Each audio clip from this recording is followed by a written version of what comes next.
Bem-vindos ao Mata Online. Neste vídeo eu vou apresentar a resolução do Exame Nacional de Matemática A da primeira fase. Poderá ser uma ferramenta útil para quem vai ao exame da segunda fase, quer sejam os alunos que necessitam de repetir o exame porque não passaram no exame da primeira fase ou um aluno que necessite de fazer melhoria. Vocês repetirem o exame que já fizeram é bastante útil por diversas razões, mas as principais prendem-se com o facto de primeiro vão perceber ou tentar perceber o que é que erraram, porque é que erraram. E ao mesmo tempo, ao verem várias resoluções, não só a minha, como outras disponíveis na internet, será possível vocês terem acesso a outras formas de resolução que muitas vezes não, vocês nem pensaram e que poderá agora ser uma ferramenta útil para a resolução do exame da segunda fase. Vamos então, como vocês sabem, portanto, esta prova tinha apenas uma única versão, estava dividida em dois cadernos. No primeiro caderno, que é o que vou apresentar neste vídeo, a resolução, é permitido o uso da calculadora, enquanto que no segundo caderno não é permitida a utilização da calculadora. Como também já sabiam, estavam preparados para isso, estavam à espera da presença de escolhas múltiplas com dois itens de opção, segundo a linha do programa que nós consideramos o programa antigo e depois uma segunda pergunta que estava de acordo com o programa atualmente em vigor. O que poderá ser útil é saberem que na forma como foi corrigido o exame, os critérios de correção permitiam que um aluno que tivesse respondido às duas questões tivesse a cotação se tivesse respondido às duas e elas tivessem ambas certas, teriam a cotação da pergunta. Claro que não seria em duplicado, mas apenas a cotação referente à pergunta 1, neste caso. Um aluno tivesse respondido às duas e apenas uma delas estivesse correta, também teria a cotação máxima nesta questão. Portanto, a única situação em que o aluno não obteria a cotação seria se tivesse ambas incorretas. Eu vou apresentar uma resolução para ambas para ambos os itens e, na verdade, este primeiro item tem uma vantagem porque também poderia ser resolvido perfeitamente por alunos que estivessem na linha do programa novo. Portanto, a resolução que eu vou apresentar seria compatível com os dois programas.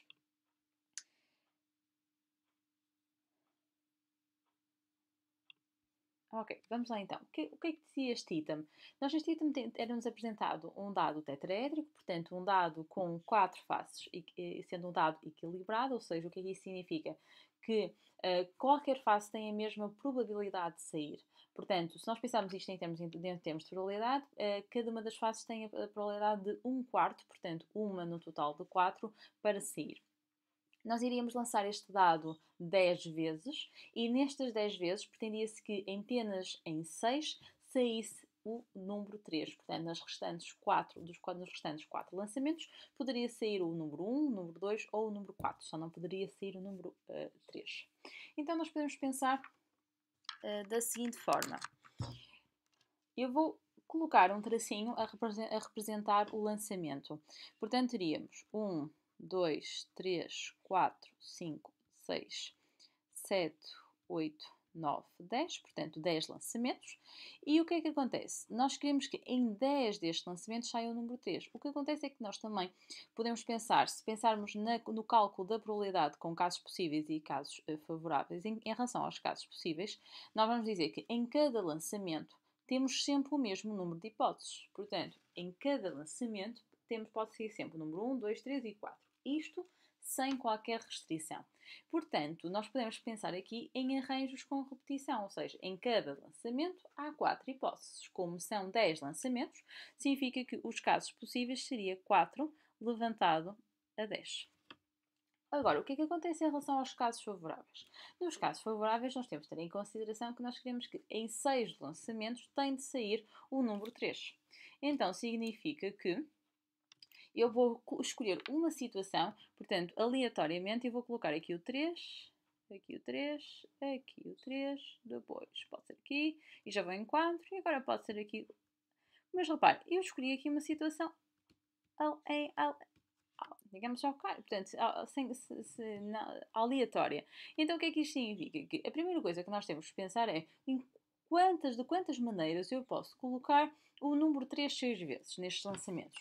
Então, isso significa que eu vou usar as combinações para fazer essa escolha. Portanto, eu vou dizer, eu tenho 10 lançamentos e destes 10 em 6 eu quero que saia o número 3.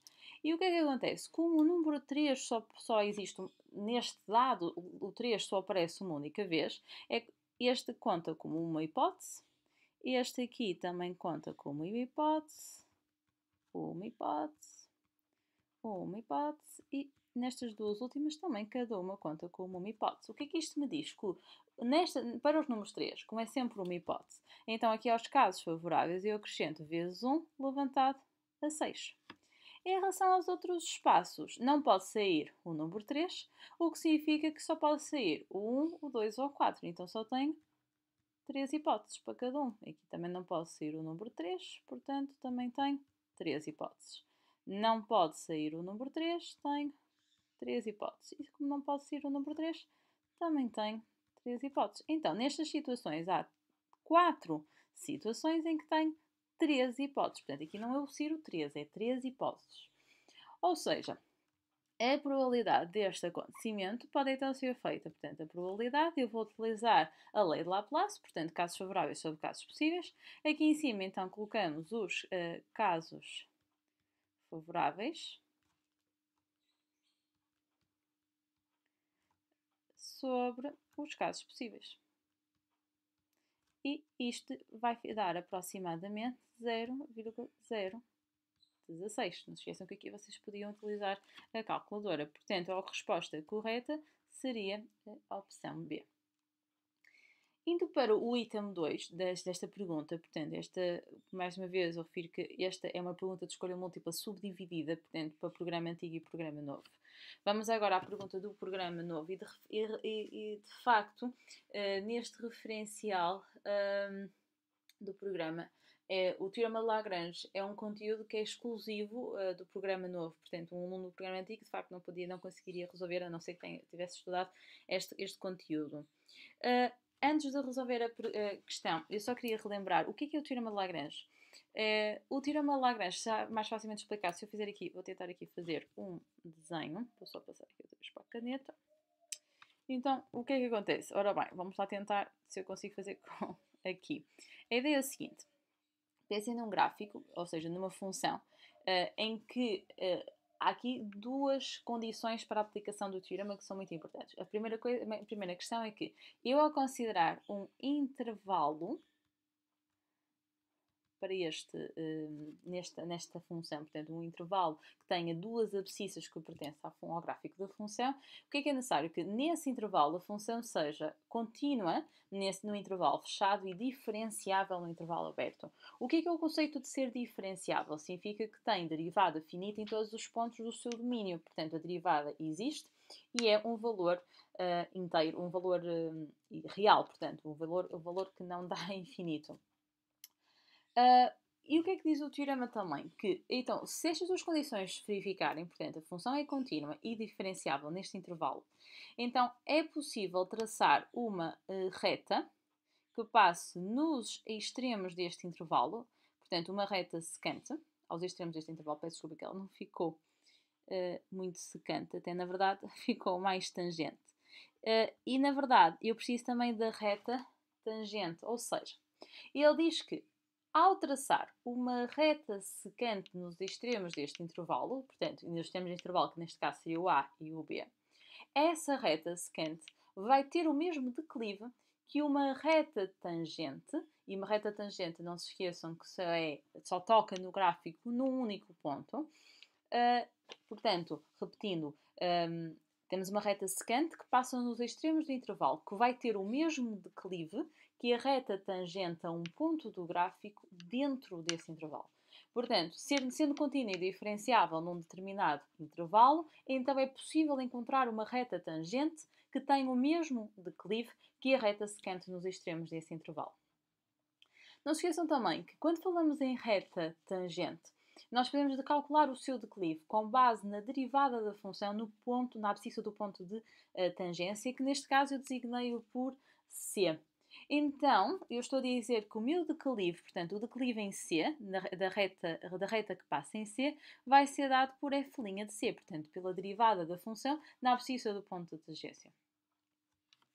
Em relação à reta secante, o seu declive pode ser, se vocês recordarem o que aprenderam no décimo, pode ser calculado com base em 2 pontos, fazendo o quociente entre a diferença das suas ordenadas pela diferença das suas abscissas. Mas estes 2 pontos da abscissa A e B são pontos que pertencem ao gráfico da função. Portanto, as imagens correspondem, neste caso, ao f de B e de 1, e o outro será o f de A.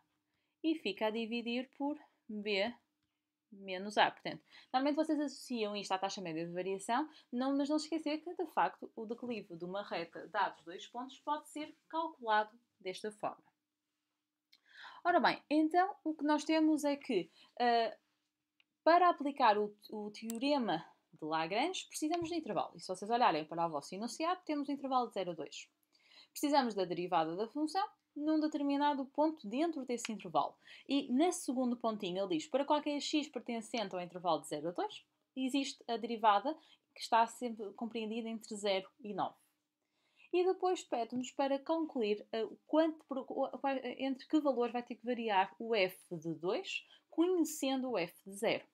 Então significa que, traduzindo esta condição, nós tínhamos que f' de x é igual a f de 2 menos o f de 0 a dividir por 2 menos 0. O f' de x eu não vou substituir por nada, até porque eu não sei o seu valor. Sei apenas o intervalo entre o qual ele varia e também não é necessário, porque no fundo, se vocês continuarem aqui, nós vamos ter que f' de x vai ser igual ao f de 2, que é o que nós queremos determinar. Portanto, não vamos substituir por nada. O f de 0, se vocês olharem para o enunciado, é 1, a dividir por 2.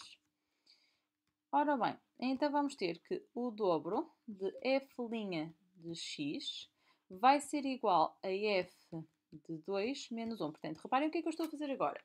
Eu estou a pegar na expressão que eu obtive e vou escrever o f de 2 à custa do f' de x. Porque assim, por enquadramento, eu vou determinar quanto é que é o f de 2. Ou seja, eu aqui vou tirar a conclusão que o dobro de f' de x mais 1 é igual ao f de 2.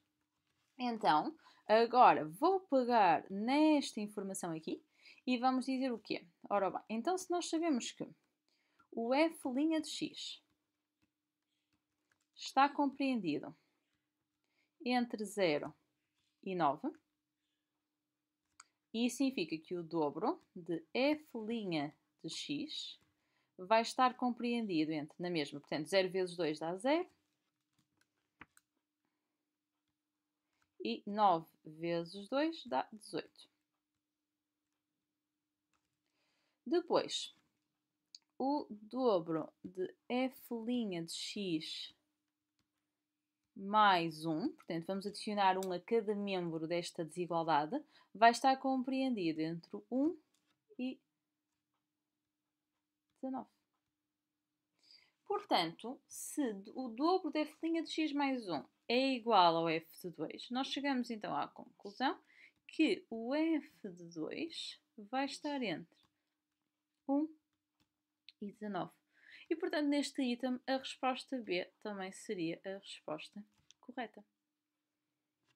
Avançamos agora para a questão 2, que já não é de escolha múltipla, mas sim uma pergunta de desenvolvimento em que vocês tinham desenhado no espaço um sólido, que era considerado, que eles identificavam como sendo um prisma hexagonal regular. Diziam que os segmentos de reta PQ e QR eram dois segmentos que, para além de serem arestas da base uma das bases do prisma, também iriam pertencer provavelmente ao plano que está assombreado, mas para a informação, para a primeira parte, não será necessário essa informação. Sabemos que, e agora deixem-me só buscar aqui a minha caneta, ou seja, nós sabemos aqui que o comprimento do lado era 4, isso significa que sendo um hexágono regular, todos os lados desta base e da base paralela vão ter o mesmo comprimento. E pede para determinar qual é o produto escalar entre QP e QR.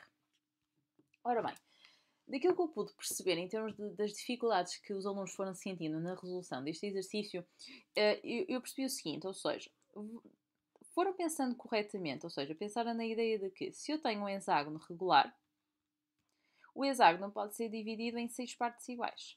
Mas não esquecer que ao ser dividido em 6 partes iguais, e agora eu vou tentar fazer isso, mas desculpa, aqui no computador não é muito fácil, mas a ideia é o seguinte. O que nós estamos a dividir, ou pelo menos se vocês pensam desta forma, portanto, a divisão em 6 partes iguais é como se estivessem a colocar este hexágono escrito numa circunferência e estão a dividir o ângulo ao centro em 6 partes. Claro que o hexágono regular pode ser dividido em 6 triângulos que são equiláteros. Portanto, de facto, vocês ao estarem a descobrir que esta amplitude é 60, também estão a dizer que esta amplitude é 60 e que esta amplitude é 60. Mas não significa que o ângulo formado pelos vetores, e deixem-me só mudar aqui de cor, não significa que, reparem, os vetores que eles estão-se a referir aqui são o vetor QP, portanto, este vetor que faz isto, e o vetor QR, portanto, este vetor que faz isto. Então, reparem, o ângulo formado seria este todo, está bem? E não era 60, porque 60 aqui representava apenas metade do ângulo. Então, de facto, aqui a nossa amplitude seria o dobro de 60, portanto, seria 120. O que significa que nós, ao fazermos o produto escalar, em primeiro lugar, teríamos que aplicar a fórmula do produto escalar. Portanto, nós dizíamos que o produto escalar de QP por QR seria igual. Ora bem, qual é a fórmula aqui a aplicar? É a norma de um vetor vezes a norma do outro vetor. Não saiu bem, que eu queria escrever aqui um QR. Vezes, e agora se me permitem, para não ter que escrever tudo, vezes o cosseno do ângulo formado pelos vetores. Portanto, que nós já identificamos ali como sendo o cosseno de 120. Ora bem, como eu disse logo no início, o comprimento de QP, que corresponde à norma do vetor QP, vai ser a mesma que o comprimento de QR, ou seja, vai ser 4. Então, nós vamos ficar com 4 vezes 4 vezes o cosseno de 120. 120 é um ângulo que está situado, se vocês pensarem em termos de circunferência trigonométrica, é um ângulo que está situado no segundo quadrante e cujo cosseno é simétrico do cosseno de 60 graus. Então significa que isto fica menos o cosseno de 60 graus. Portanto, vamos ficar com 16 vezes, e agora tínhamos que consultar a tabela que vocês estão habituados a utilizar, onde estão tabelados os ângulos de 30, 45 e 60 graus, e nós vemos lá que o cosseno de 60 é 1/2. Portanto, significa que o valor deste produto escalar seria menos 8. Avancemos para a 2.2. Ora bem, ele diz aí, sabe-se ainda que o plano PQR, eu peço desculpa, eu aqui vou ter que andar um bocadinho para trás e para a frente, só para vocês poderem ir vendo a imagem. No entanto, aconselho de facto a que tenham, se possível, o exame impresso, nem que seja a vossa versão do vosso, nem que seja o enunciado do vosso exame, porque é sempre bom terem sempre as imagens à frente e também é bom, se vocês puderem, arriscar e apropriarem-se do exercício para assim conseguirem resolvê-lo. Portanto, eu tenho o plano PQR, que é este plano aqui a cinzento, portanto, o plano que passa pelos pontos PQR, e dão-nos a equação. Não se esqueça, a equação de um plano, esta é a equação que nós designamos por equação cartesiana do plano, que é sempre da forma AX mais BY mais CZ mais D igual a 0. Então, significa que nós podemos dizer que o vetor normal deste plano, seria o vetor normal, teria de coordenadas 2, 3 e menos 1, uma vez que corresponde aos coeficientes do x, do y e o z deste plano. E depois diz que uma das arestas laterais do prisma é o segmento de reta PS, e vou mostrar-vos aqui, portanto, lá está, lateralmente, não é? Portanto, vocês estão a ver aqui o prisma, estes retângulos aqui representam as faces laterais do prisma e diz-nos que PS corresponde a uma aresta lateral. E dão-nos as coordenadas do ponto S, portanto, dão-nos as coordenadas deste ponto aqui.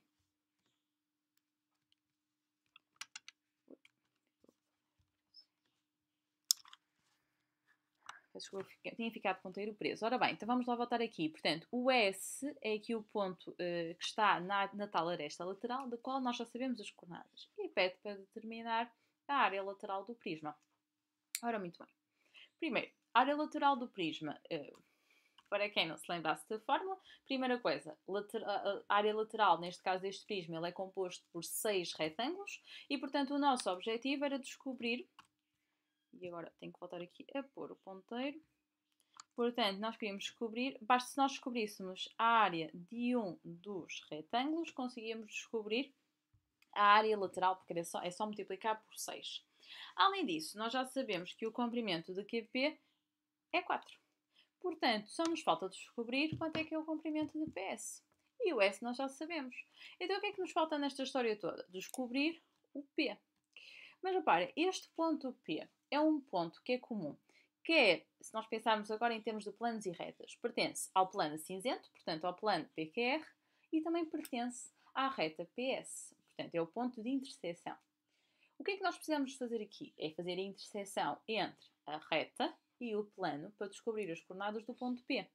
E para que é que isso nos vai servir? Porque ao descobrir as coordenadas do ponto P, fazemos a distância do ponto P ao ponto S e descobrimos o comprimento que nos falta para depois descobrirmos a área daquele retângulo. Portanto, o primeiro passo na resolução deste exercício é descobrir a equação vetorial, por exemplo, da reta PS. Observando, uma vez que o prisma é hexagonal, é regular, o que é que nós vamos verificar? Que as bases vão ser perpendiculares em relação às faces laterais. E como o PS é uma aresta lateral, ele vai ser perpendicular a ambas as bases. Portanto, também vai ser perpendicular ao plano PQR, porque é um plano que contém a base. Portanto, se vocês relembrarem, um plano, quando se a reta é perpendicular ao plano, significa que o vetor normal ao plano, e não reparem se é normal, é perpendicular ao plano. Portanto, vocês, quando eu designei ali o vetor normal, significa que este vetor normal vai ser paralelo ao vetor diretor da reta PS.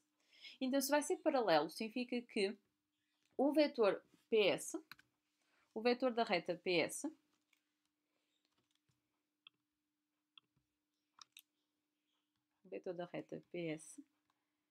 vai ser colinear, portanto, ou paralelo, ou múltiplo do vetor normal do plano, portanto, do 2, 3, menos 1. E este k pode ser qualquer número real. Então, se pode ser qualquer número real, eu posso dizer que para o vetor diretor da reta eu vou considerar o vetor 2, 3, menos 1. Então, a reta PS vai ser escrita da forma x, y, z igual. Preciso de um ponto. Eu não tenho o ponto P, porque o ponto P é o que eu quero obter, mas tenho o ponto S que está indicado as coordenadas no enunciado, que é 14, 5, 0. Mais, e agora a parte do vetor, k, 2, 3, menos 1, com k pertencente a R. Mas o meu objetivo é fazer a interseção desta reta com o plano que eu já tenho ali em cima, com o PQR, para descobrirmos as coordenadas do ponto P. Então, sempre que nós queremos fazer a interseção, o que nós estamos habituados a fazer é a resolução de um sistema. Então, significa que eu vou passar isto para o formato do sistema, portanto, eu vou passar a minha reta, que está escrita na forma vetorial, para as equações paramétricas. Então, como é que elas ficam escritas na forma paramétrica? Portanto, fica x igual a 14 mais 2k. Depois, y igual a 5 mais 3k. E z igual a 0 mais menos k. E depois, eu quero fazer a interseção da reta, portanto, estas são as equações paramétricas da reta, com o plano PQR, que é o que nós temos ali em cima, portanto, com o 2x mais 3y menos z menos 15 igual a 0. E agora, o que é que nós vamos fazer? Nós vamos substituir o nosso x, y e z, que está escrito em função de k, na última equação. E assim vamos ficar com uma equação que está escrita apenas em função de uma letra, que será o k. Ao descobrirmos o valor de k, vamos descobrir as coordenadas do ponto P. Então, aqui em baixo vai ficar o dobro de 14 mais 2k, mais 3 a dividir por 5 mais 3k, e o z era 0 menos k, menos 15 igual a 0. Ora bem, temos então que resolver esta equação para tirarmos o valor de k, e ao resolvermos esta equação vai-nos dar que k é igual a menos 2.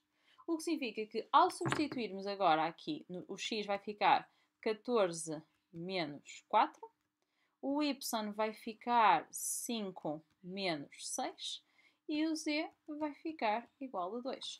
Ou seja, chegamos à conclusão que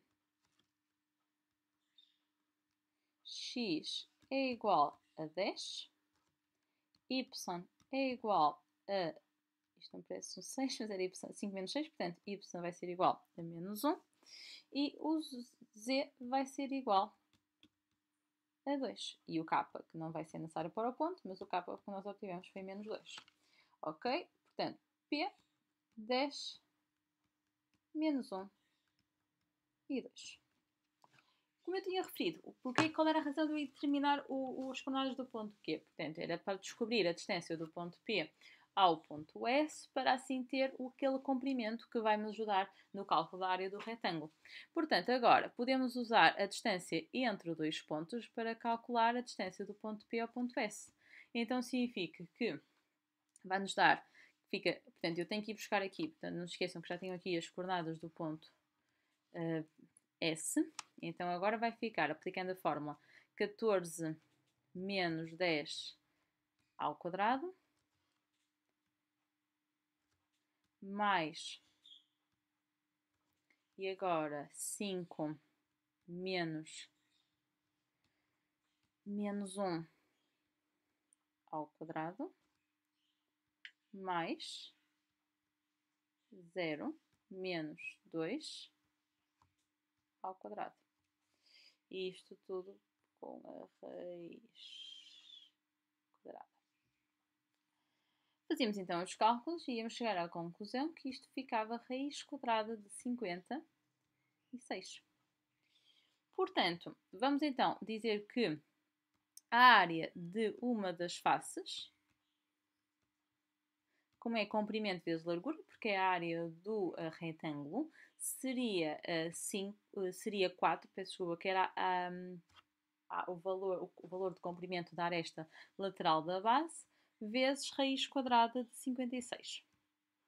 E por fim, que a área total, portanto, a área total da área lateral do prisma seria 6 vezes o 4 raiz quadrada de 56.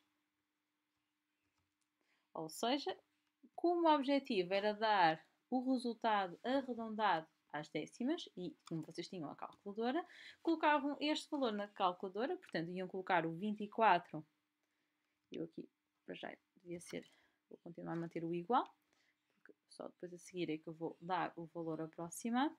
Portanto, isto estava 24 raiz quadrada de 56 e agora sim, colocando na calculadora, dá um valor aproximado às décimas de 179,6.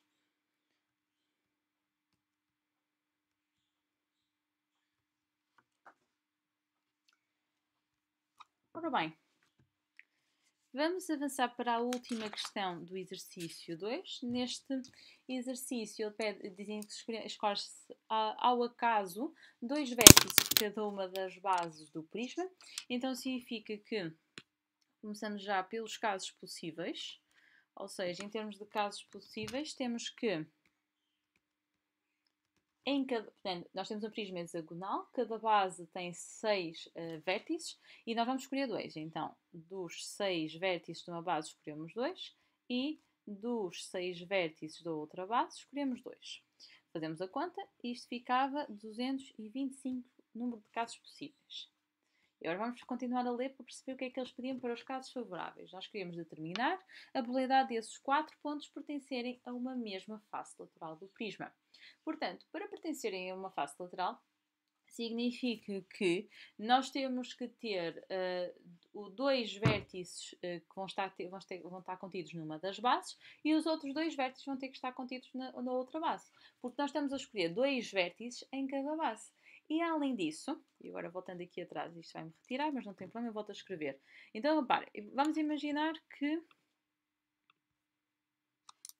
eu estou a falar aqui desta face, não é?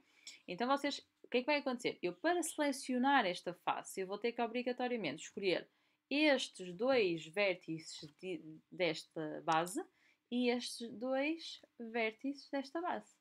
Porque se eu escolhesse estes dois e estes dois, vamos imaginar, portanto este, deixa-me dar aqui a cor. Portanto, se eu escolhesse este, e este, portanto, se fossem esses 4 vértices selecionados, o que é que ia acontecer? Não ia formar uma face lateral. Então chegamos à conclusão que há uma forma de definir cada uma das faces laterais e como elas são 6, vamos ter 6 casos favoráveis. Então, voltando aqui, vamos ter aqui os casos possíveis, outra vez, porque ele apagou, era combinações de 6, 2 a 2 vezes combinações de 6, 2 a 2, que dá 225. Os casos favoráveis fica então 6. Probabilidade fica 6 sobre 225. E o nosso objetivo é apresentar o resultado na forma de dízima, arredondado às centésimas. Muito bem. Vamos avançar para o exercício 3. Então, nós tínhamos uma escola de dedicação ao ensino do espanhol e do inglês, entre outras línguas. 12 alunos dessa escola, 4 de espanhol e 8 de inglês, dispõem-se lado a lado em linha reta para tirar uma fotografia. De quantas maneiras se podem dispor os 12 alunos de modo a que os alunos da mesma disciplina fiquem juntos? Ok, então nós temos, no total são 12 alunos. Temos 4 de espanhol e 8 de inglês. E nós vamos colocá-los lado a lado. Portanto, 1, 2, 3, 4, 5, 6, 7, 8, 9, 10, 11, 12. De modo a tirar uma fotografia. De quantas maneiras se podem dispor? De modo a que os da mesma disciplina fiquem juntos. Portanto, nós temos espanhol, espanhol, espanhol e espanhol, que como vão ficar juntos, vão formar aqui um bloco. E depois os outros todos, que são 1, 2, 3, 4, 5, 6, 7, 8 de inglês, também vão ter que ficar juntos. Portanto, vão formar aqui outro bloco. Portanto, não há, em termos das posições destes dois blocos, não há muito a fazer. Portanto, ou eu começo por dispor todos de espanhol seguidos de todos de inglês, ou ao contrário, todos de inglês seguidos de todos de espanhol. Então significa que eu tenho duas formas de dispor estes dois blocos. Mas depois, dentro de cada bloco, eu posso trocar os que são de espanhol e posso, dentro do outro bloco, trocar os que são de inglês. Então, isto dá-me o total de maneiras de dispor os 12 alunos em fila, que daria 1.935.630. Ou seja, isso dava-nos a resposta D.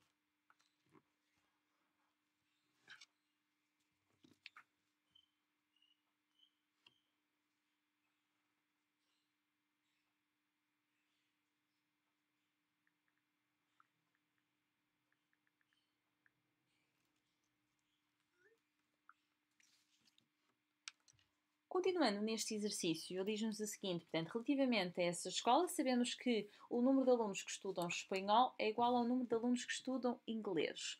Portanto, eu antes de ler mais alguma coisa, e vocês têm que se habituar a fazer isto, ou seja, uma vez que à partida nós vamos traduzir toda a informação do enunciado para probabilidades, eu vou ter que identificar os acontecimentos. Portanto, o que é que eu vou fazer aqui? Eu vou chamar ao o aluno escolhido estuda espanhol, portanto, estudar espanhol. Claro, vocês podem ser um bocadinho mais completos, eu peço desculpa, eu aqui é que não tenho muita facilidade em escrever. E aqui o meu I será o aluno escolhido estuda inglês, mas eu vou escrever, portanto, estudar inglês. Portanto, não se esqueçam sempre de definir os vossos acontecimentos. Estudar inglês. E agora sim, já posso começar a traduzir estas informações, ou seja, o número de alunos que estudam espanhol é igual ao número de alunos que estudam inglês. Então, a probabilidade de estudar espanhol é igual à probabilidade de estudar inglês. E depois diz que o número de alunos que estudam pelo menos uma das duas línguas é o quádruplo do número de alunos que estudam as duas línguas. E penso que foi aqui que começou a surgir, ou melhor, neste exercício foi onde tiveram mais dúvidas, perceber o que é que isto queria dizer. Então vamos lá pensar isto, se calhar, um bocadinho em termos do diagrama. Então, eu tenho aqui um diagrama, quase parece uma bandeira, de alunos que estudam espanhol e de alunos que estudam inglês. E ele diz que pelo menos estuda uma das línguas. Mas então o que é que significa? Que pode estudar só espanhol, só inglês ou estudar ambas as línguas. Mas vocês aprenderam que isto corresponde à probabilidade de é a reunião com I. Então, no fundo, o que eles nos estão a dizer é que estudar pelo menos uma das línguas, a probabilidade de reunião com I, é o quádruplo do número de alunos que estudam as duas línguas. Portanto, I, porque é inglês. Então, o que é que nós vamos fazer? Como o nosso objetivo, eles vêm aqui determinar a probabilidade de esse aluno estudar inglês, portanto, a probabilidade de o aluno estudar inglês, sabendo que, portanto, estamos a restringir, ou seja, eu quero os alunos que estudam inglês, mas já sabendo, portanto, condicionado, sabendo que eles já estudam espanhol. E o que é que vai acontecer? Nós, para fazermos este cálculo, vamos precisar da interseção sobre a probabilidade de estudar espanhol.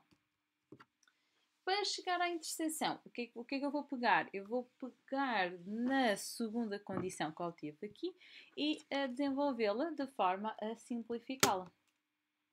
Então, vamos pegar aqui a probabilidade da reunião é igual a 4 vezes a probabilidade da interseção. Ou seja, vou aplicar a fórmula da reunião, portanto, é a probabilidade do acontecimento, neste caso mais a probabilidade do acontecimento, probabilidade do acontecimento I, menos a probabilidade de interseção com I, que vai ser igual a 4 vezes a probabilidade de interseção com I. Ora bem,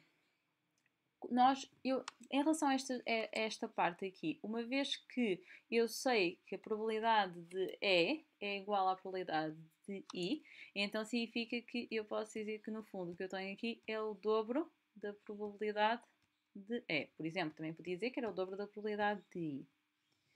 E isto aqui, esta interseção, esta probabilidade vai passar para este lado, então significa que vamos ficar com 5 vezes a probabilidade de interseção com I. Portanto, não se esqueçam que o nosso objetivo aqui era tentar encontrar o valor da interseção para utilizarmos ali na fórmula da probabilidade condicionada. Então, vamos ficar que 2 quintos da probabilidade de é igual à probabilidade de é interseção com I. Sendo assim, vamos substituir finalmente aqui. E isto vai dar 2/5 da probabilidade de E a dividir pela probabilidade de E. Já agora, para os alunos que tinham optado por, no sítio onde eu falei que eu disse que o dobro da probabilidade de E, mas disse também podia ter colocado o dobro da probabilidade de I. Portanto, para os alunos que fizeram dessa forma, aqui o que é que vai acontecer? Portanto, para mim aqui vai-me logo cortar as duas probabilidades, mas para os alunos que colocaram a probabilidade de I, tinham que só depois dizer a probabilidade de E é igual à probabilidade de I, portanto, e faziam mais um passo e só depois daria para simplificar as duas probabilidades. Chegamos então a 2/5. 2/5 é equivalente a 0,40, portanto, na forma de percentagem é 40%. E está dada a resposta ao exercício. Exercício 4. Como vocês já sabem, portanto, o exercício 4 era o que era para ser resolvido utilizando as potencialidades da calculadora. Vamos então primeiro fazer uma leitura para tentar decifrar as informações e perceber como é que vamos equacionar o problema, e eu de seguida depois irei mudar, portanto vocês depois vão ver aqui uma alteração em termos do que estão a ver, portanto depois eu irei mostrar os procedimentos a realizar na calculadora gráfica. Eu sei que pronto, não é o ideal, mas a calculadora que eu vou utilizar para exemplificar será a TN Spire CX, portanto a da Texas, mas espero que dê para, ou seja, para quem utiliza Casio, por exemplo, ou que utiliza outra versão da Texas, também consiga perceber o que é que teria que resolver. Então nós tínhamos aqui um feixe de luz incidente, um feixe de luz incide perpendicularmente sobre um conjunto de 3 placas sobrepostas, homogéneas e iguais, feitas de um material transparente. A figura 3 ilustra a situação. De facto, esta primeira informação não nos dará grande informação para aquilo que nós pretendemos.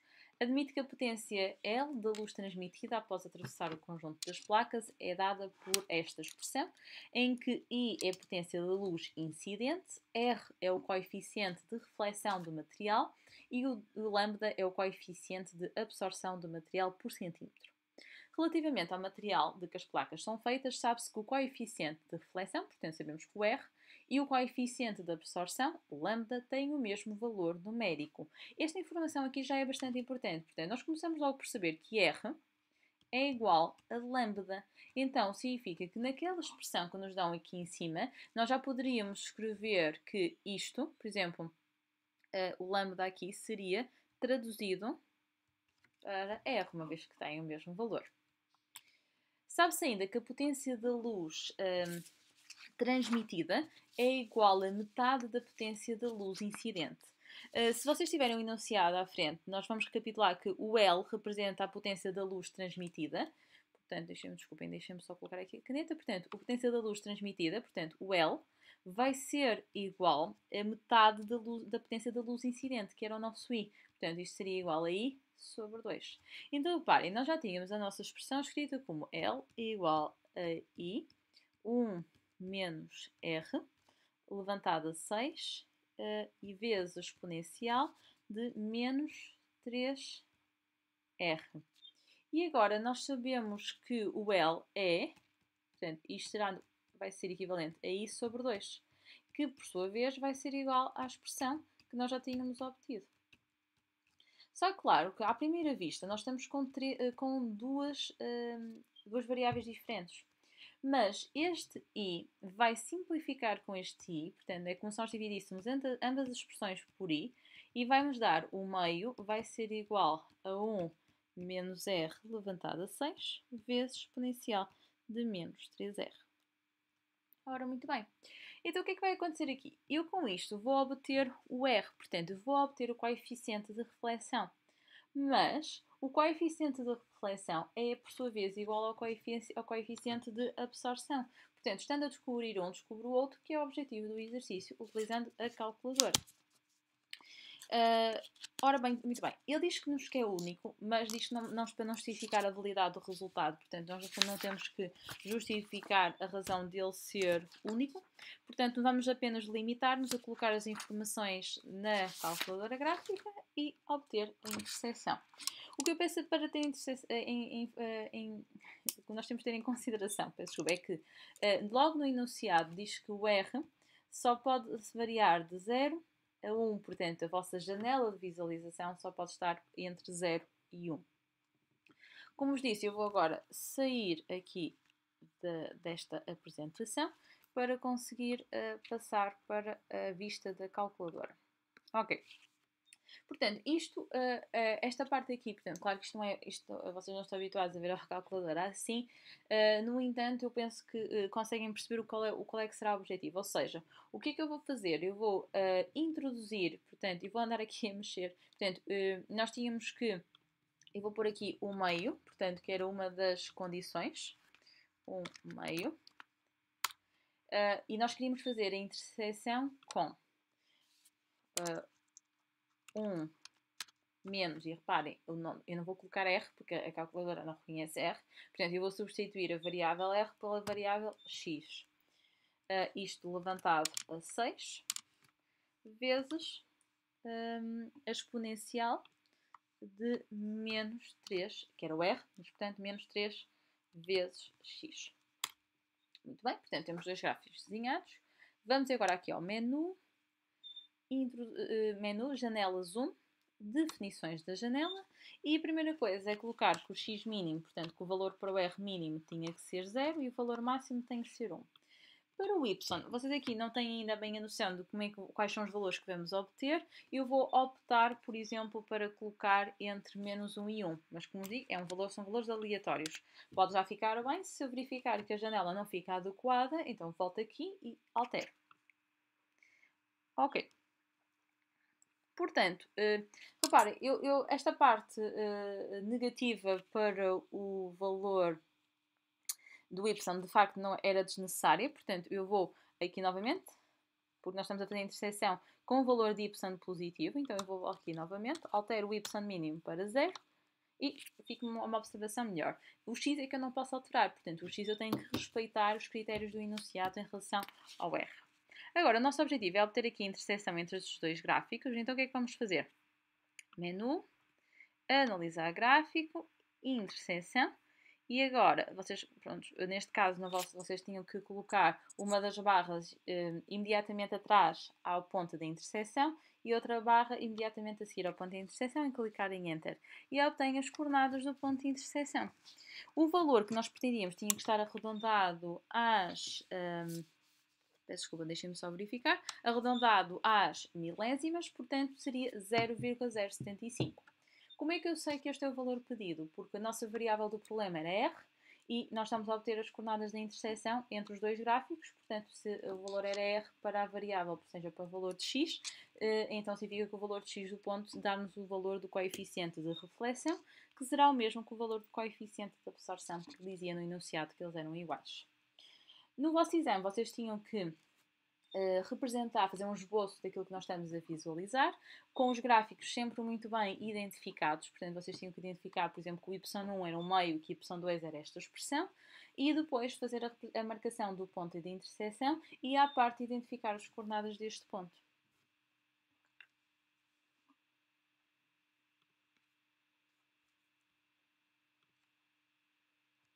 Ora, muito bem, vamos voltar então agora aqui à apresentação para ver a resolução do item 5, do primeiro caderno ainda.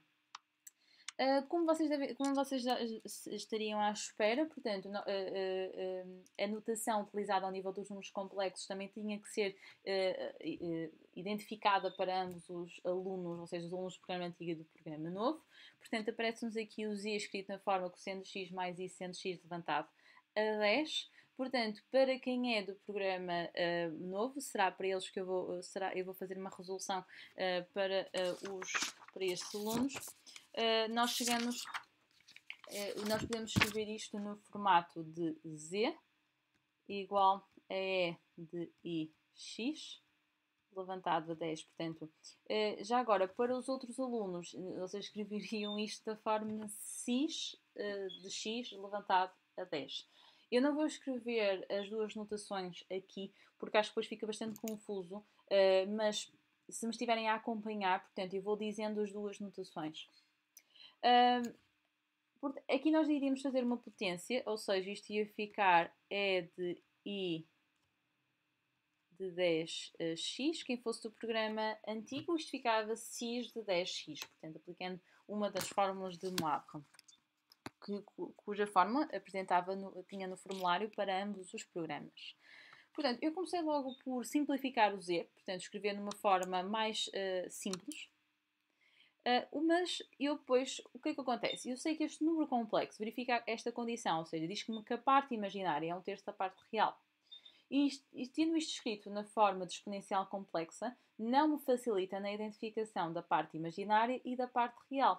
Então, o que eu prefiro é traduzir isto novamente para a forma de cosseno, ou seja, para o cis, não é? Portanto, ao cosseno de 10x mais i seno de 10x. E porquê? Porque, ora, reparem, o que é que eu tenho aqui? Então, eu vou dizer que o meu z, como satisfaz esta condição, eu vou ter que a parte imaginária, que é o seno de 10x, seno de 10x, vai ser igual a 1/3 da parte real, que é o cosseno de 10x. Portanto, não se esqueçam que isto é o formato A mais BI. Portanto, A mais BI, em que o A é o coeficiente da parte real e o B é o coeficiente da parte imaginária. Sempre deste formato. Então, a parte imaginária é é o coeficiente que está a multiplicar pelo i, portanto é o b, o seno de 10x, e a parte real é a parte que não tem o i, portanto é o cosseno de 10x. Agora, o que acontece? Aqui, vocês tinham que pensar o seguinte, este cosseno de 10x que está a multiplicar, se passar para este lado a dividir, vamos ficar com seno de 10x a dividir por cosseno de 10x igual a 1/3. Portanto, tangente de 10x vai ser igual a 1/3. Mas o nosso objetivo aqui é descobrir o valor de x. Então, ou seja, descobrir ali uma parte do ângulo. Então, o que é que eu posso fazer? Com isto eu posso utilizar a calculadora. O que nós vamos dizer é que vamos tirar daqui a tangente, então vai ficar que 10x vai ser igual ao arco tangente de menos 1 de 1/3. Ou seja, que x vai ser igual ao arco tangente de menos 1 de 1/3 a dividir por 10. Portanto, eu sei que nem todos os alunos gostam muito da notação do arco da função trigonométrica inversa. Claro que nas vossas calculadoras não aparece arco tangente, mas vocês fazem tangente de menos 1 de 1/3 e a dividir por 10. E dão o valor arredondado às centésimas. Portanto, íamos obter aproximadamente 0,03. Portanto, íamos chegar com a opção B.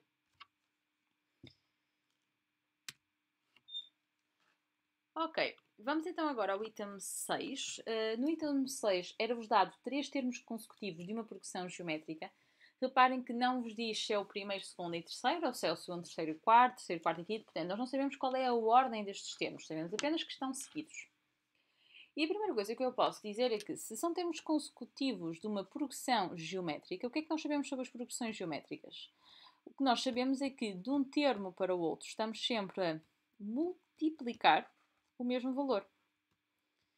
Então, como a razão tem que ser a mesma, eu posso dizer que nesta progressão a razão pode ser obtida de duas formas. Ou vamos ter que A mais 6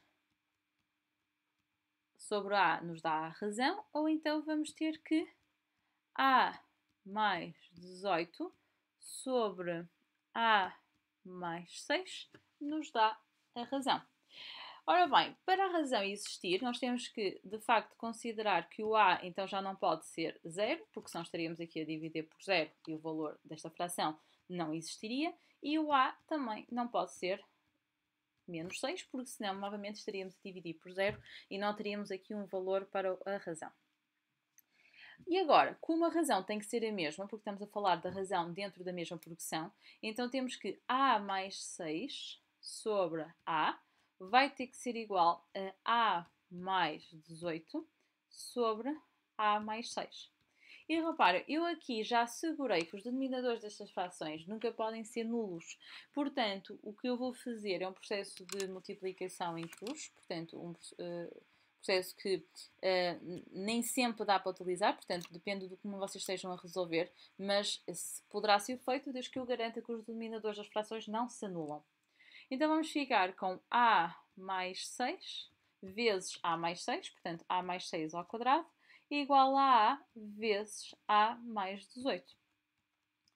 Ora bem, teríamos que resolver esta equação. Começávamos por aplicar aqui o caso notável da multiplicação. Fica a ao quadrado mais o dobro de 6, portanto 12a mais 36, igual a ao quadrado mais 18a. Depois, vocês aqui os a's ao quadrado simplificariam e resolveríamos esta equação de primeiro grau em ordem a, o que ficávamos com a igual a 6. Então, o que é que nós chegamos à conclusão? Que se o a é 6, os termos desta solução seriam 6, depois o a seguir seria 6 mais 6, que seria 12, e o outro seria 18 mais 6, que seria 24. Então significa que de um termo para o outro nós estamos sempre a multiplicar por 2. Então acabamos de descobrir que a razão desta progressão geométrica é 2. Claro que vocês também podiam chegar aqui, substituir em qualquer uma das expressões que nos dava a razão e também chegávamos ao valor 2. Ora bem, esta primeira parte está feita. Agora diz assim, relativamente a essa progressão geométrica, sabe-se ainda que a soma dos 7 primeiros termos é 381. E agora então o que é que vamos fazer? Vamos consultar o formulário e no formulário vocês têm a fórmula para a soma dos n primeiros termos de uma progressão, quer aritmética, quer geométrica. Aqui vamos buscar a progressão geométrica, portanto ia ficar o primeiro termo vezes 1 menos a razão, que é o 2, levantado a 7 termos, a dividir por 1 menos 2, igual a 381. E agora nós vamos resolver isto de forma a descobrir o primeiro termo. Então vamos ficar com de 1 vezes, agora 2 levantado a 7 é 128, portanto 1 menos 128 vai dar menos 127, a dividir por menos 1 é igual a 381. Depois o 127 vai passar a dividir e vamos ficar com 381 a dividir por 127, que vai dar igual a 3. E então descobrimos o primeiro termo desta progressão, que é igual a 3. Vamos à última questão deste primeiro caderno, do caderno 1. O que é que nos diz neste item? Nós temos no referencial, portanto, no plano, representada uma circunferência com centro na origem, de que sabemos o raio, uma vez que sabemos que o ponto A tem de abscissa 2. Então, sabemos o raio e sabemos o centro. Então, sabemos que... Qual era a expressão que vocês tinham aprendido para a equação de uma circunferência, sabendo o centro e raio? É x menos o x do centro ao quadrado, mais y menos o y do centro ao quadrado, é igual a raio ao quadrado. Então, ficamos com x menos 0 ao quadrado, mais y menos 0 ao quadrado, igual a 2 ao quadrado. Ou seja, fica x ao quadrado mais y ao quadrado igual a 4. Então, a equação da circunferência sendo esta, eu posso já escolher a opção A e a opção D, porque eles apresentam com raio raiz quadrada de 2 e não raio 2. Como eu quero o interior da circunferência, é por isso que em ambas as opções, na B e na C, aparece menor ou igual. Portanto, eu quero o interior e o contorno da circunferência. Agora, falta decidir se vamos esta parte aqui do módulo. Como é que eles chegaram àquela condição? Ora, reparem, os pontos B e F têm ambos abscissa 1, ok? E reparem, a parte assombreado é superior a 1. Então, logo por aqui, eu tinha que escolher a opção que aparece maior do que 1. Isto se não tiverem grande conhecimento do módulo. Mas então, eu tenho a condição que tem que ser x maior ou igual que 1. Portanto, eu já sei que a opção correta é a C. Mas vou só fazer mais algumas considerações. X tem que ser maior ou igual que 1. Mas reparem, não só essa parte que está pintada. Também está pintada a parte que está para trás de menos 1. E eu posso afirmar que é menos 1, porque diz que os pontos C, D e E são simétricos em relação aos pontos A, B e F. Então tenho x maior ou igual que 1 e x menor ou igual que menos 1. Que, para traduzirmos isto, podemos escrever isto na fórmula do molo e estamos a pedir os números cuja distância à origem é superior a 1. Então fica em molo maior ou igual que 1. Agora, a parte da interseção com a circunferência, para assegurar que estes números, que estão a uma distância superior a 1 da origem, só vão até 2. E por essa razão fica a opção C. No próximo vídeo irei publicar a resolução do caderno 2 deste exame. Enquanto isso, para vocês estudarem mais e melhor, aconselho sem dúvida a vocês consultarem as páginas do Matemática Absolutamente, do Math Success, espero bem que seja assim que se diz, e do Sinal Mais. Portanto, são 3 páginas que eu própria consulto com alguma regularidade, que têm materiais extremamente bons e com muita qualidade. Portanto, qualquer um destes sites será ótimo para vocês consultarem e para continuarem a trabalhar. Desejo-vos umas boas sessões de estudo. Compreendo que não será fácil nesta fase conseguirem vontade para trabalharem, mas espero que consigam. É o último esforço e de certeza absoluta que vai valer a pena. Até breve.